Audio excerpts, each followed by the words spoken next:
Good day everyone. This is an online lecture starting with at the beginning of the chapter following the first chapter, where we are looking at some explanations describing superpositions. And the first example, which we've already considered, is the cat in the box experiment, which is a thought experiment explaining superpositions using an experiment described by Schrödinger. And we've already discussed this and his interpretation of superposition, which is known as the Copenhagen approach, where it is stated that a collapse into one of the terms of the superposition is made when a measurement is made. However, there is also a different interpretation of superposition, which was suggested in 1957 by Hugh Everett, which is known as the parallel universe or many worlds interpretation of quantum mechanics. Now, in this approach, if one considers the wave function describing the dead and the alive cat, as we've seen before, so the alive term plus the dead term, this interpretation of quantum mechanics says that no collapse occurs. Instead, when the measurement is made, so when the observer opens the box, the part of the universe that contains the cat and the observer is split into separate universes, one with the dead cat and one with the alive cat. And the observer actually becomes entangled with the cat, so it's also split into the two different states. So these are the two options in terms of the states of the cat. And they are decoherent from each other. There's no communication between these two systems. And interestingly enough, this type of interpretation of quantum mechanics, which is known as the parallel universes approach, is supported by famous physicists such as Richard Feynman and Stephen Hawking. Okay, and this brings us to another strange and weird and wonderful phenomenon in quantum mechanics, which is known as quantum entanglement, which is another bizarre concept observed actually experimentally in quantum mechanics. So if we consider a system containing two or more objects, quantum mechanics tells us that it's possible that these two objects in the system can be linked, and that one cannot describe the properties of one object without fully considering the properties of the second object. So, for example, if one considers a pair of particles created through radioactive decay, there can be some kind of interconnection between these particles. And this type of interconnection is not observed classically, so it's only quantum mechanic phenomenon. This actually resulted in Einstein disliking the Copenhagen interpretation of quantum mechanics, and he also called this interconnection a spooky action at a distance. So let's say these two particles that have been created through radioactive decay can have two possible spin states, an upspin state or a downspin state. If these particles are considered to be entangled, one cannot describe the one particle without mentioning the other. So the spin of each particle is described by the following wave function. It's a superposition of the upspin and the downspin. And this is true for each particle. And the moment the spin is measured, the particle collapses into one of these states, either the up or the down spin. But when you measure the spin of one particle and it collapses into a particular state, immediately the second particle will collapse into the other state, the opposite state. Even if you move these particles infinitely far apart, and that would mean that the information would travel faster than the speed of light. So if you move these particles 7 light years apart, in theory it would take light 7 years to travel between the particles, but the moment you measure the spin of one, the other particle will immediately know what its spin should be. So that means that the information travelled faster than the speed of light, which we know is not really possible. So how does the other particle know which state to collapse into? Well, there are many theories trying to explain the idea of quantum entanglement, but we don't really have an explanation for it yet. But it has been measured experimentally, and they are also considering applications of this phenomenon, for example, quantum computing, quantum cryptography, etc. I now want to point you to some articles that appeared in popular science magazines, talking both about quantum entanglement and experiments focusing on quantum entanglement and also superposition. So the first article is titled "Quantum Entanglement Stronger Than Suspected," and it appeared in the New Scientist magazine in 2002. And I'm just going to highlight certain sections from this article, and you can read the rest of the article in your own time. Pairs of photons, so the particles that we're talking about are photons, linked by the weird quantum effect of entanglement, can pass through sheets of metal without the entanglement being destroyed. The finding means that the quantum linking of particles is far more robust than scientists thought, and could help them develop new ways of making quantum computers. There's a next article titled "The Weirdest Link," also in the New Scientist in 2004, where they talk about entanglement, where Erwin Schrödinger called this phenomenon the defining trait of quantum theory. Einstein famously dubbed it a spooky action at a distance. And physicists now believe that entanglement between particles exists everywhere, all the time, and have recently found shocking evidence that it affects the wider macroscopic world we inhabit. Then there's also an article focusing on superposition, where they measured the measurement-induced collapse of the quantum wave function, but they did it in slow motion. So it is the most fundamental and yet also the strangest postulate of the theory of quantum mechanics.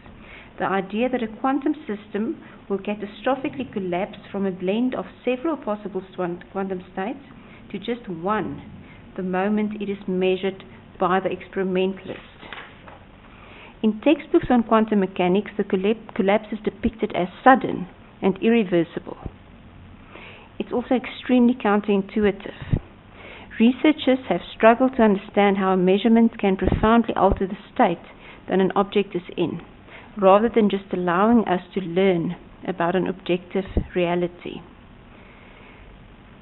So what these guys did is to indirectly probe quantum systems, they used an indirect probe that only tweaked the wave function slightly, while providing partial information about the state, avoiding a sudden collapse. So they performed a series of weak measurements on a superconducting circuit that was in a superposition, and over a couple of milliseconds those weak measurements captured snapshots of the state of the circuit as it gradually changed from a superposition to just one of the states within the superposition, as if charting the collapse of a quantum wave function in slow motion. Okay. So equivalent experiments have been done on quantum states of light, but in this case they have actually done it on a solid state system. So they've actually monitored the way the process of the collapse occurred. So basically what we're saying is that both entanglement and the idea of superposition have been shown to exist experimentally. Okay, this brings us to the next chapter in Atkins. Now, depending on the edition that you have, it's either chapter 9 or 8 in the 8th, 9th or 10th edition of Atkins. And the title of this chapter is Quantum Theory, Techniques and Applications. And we're going to use the tools that we defined in the previous chapter and apply them to systems, specific systems that we can apply to chemical examples. So that's what we're going to do in this chapter.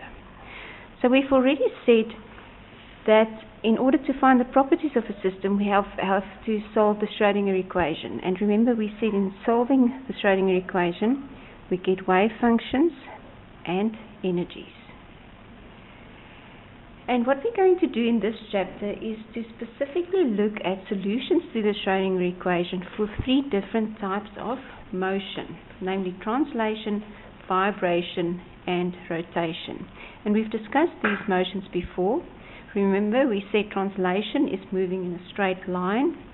You all know what vibration is, and you know what rotation is. So we're going to look at solutions to the Schrödinger equation for these different types of motions. And what we're going to see from this is that we clearly see quantization from the solutions to the Schrödinger equation. Now, why is this relevant to chemistry? Well, because molecules undergo these types of motion, and it's also a way for molecules to store energy, and they have transitions between different energy states that take place through translation, vibration, and rotation. For example, in Raman and infrared spectra, we find that we can see transitions between different vibrational states. For example, those of you who have completed experiment 4, where we look at the infrared spectrum of different types of molecules, specifically looking at vibrational spectra. Okay, so the first type of motion that we're going to consider is translation, moving in a straight line. And we've actually done part of this already. Previously, in the previous chapter, we've considered the quantum mechanical description of free motion in one dimension. So, in this case, we consider the scenario where the potential energy is equal to 0. And we've already said that this is what the Schrödinger equation looks like. So the potential energy term falls away. Remember, it's also possible to write the equation in this condensed form in terms of the operator h cap, where h cap is equal to that. So that's just a different way of writing the same equation.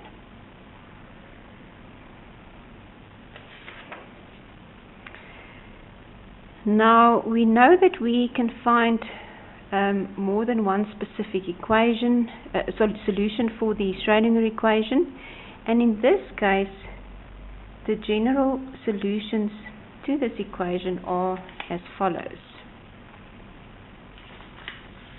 The solution or the equation for the wave function solutions look like this.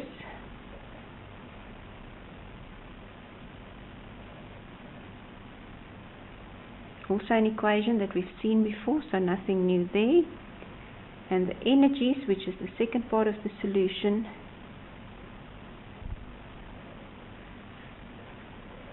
are given by that expression.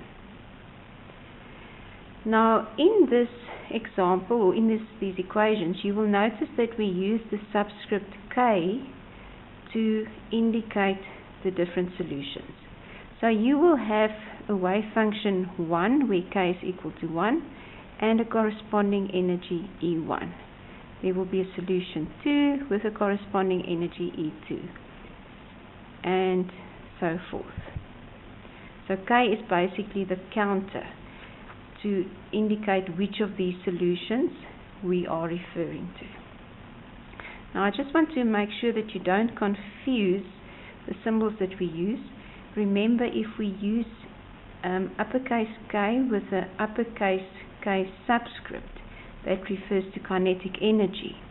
However, when you have a lowercase k subscript, that is this energy of the wave function that we are referring to, where k indicates the specific wave function that we're referring to, wave function 3 as an energy E3.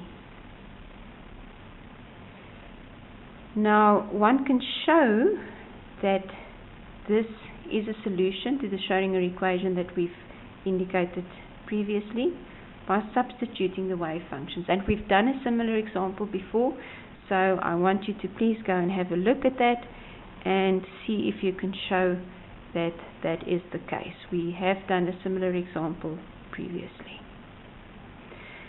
Now, very importantly, in the case of a freely moving particle that we're considering now, all values of K, and that's all values of energy, are permitted. So that means the translational energy of a free particle is not quantized. So as long as the particle is free to translate anywhere over all space, the translational energy is not quantized. Let's just look at some other properties of this system, things that we've actually looked at before.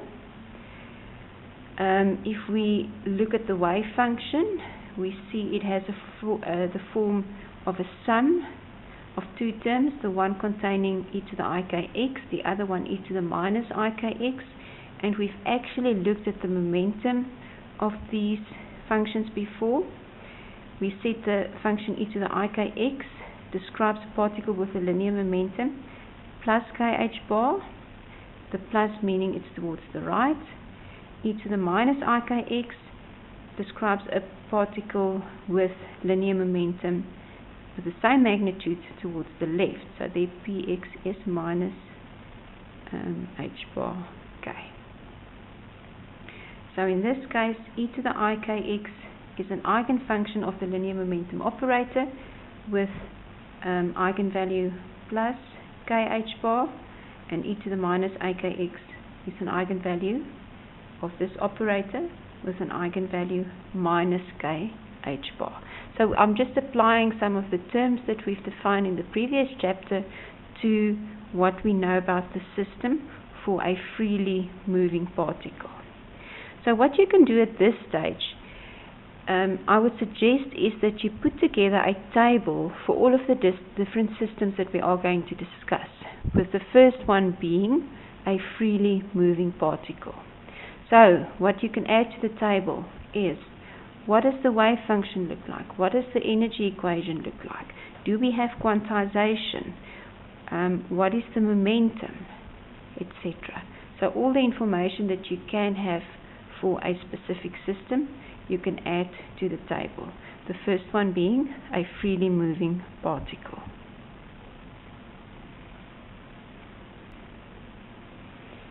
We have also considered the probability density of this freely moving particle that we are discussing now, and we have said that the probability is independent of position. So that means the position is completely unpredictable. So if you were to plot the square of the wave function as a function of x for this wave function, we've done this before, we've seen this before, you will just get a straight line. And this of course agrees with the Heisenberg uncertainty principle. If the momentum is exactly known, we've just said it's either plus kh bar or minus kh bar, the position cannot be specified. We can also express this in terms of commuting or non-commuting operators.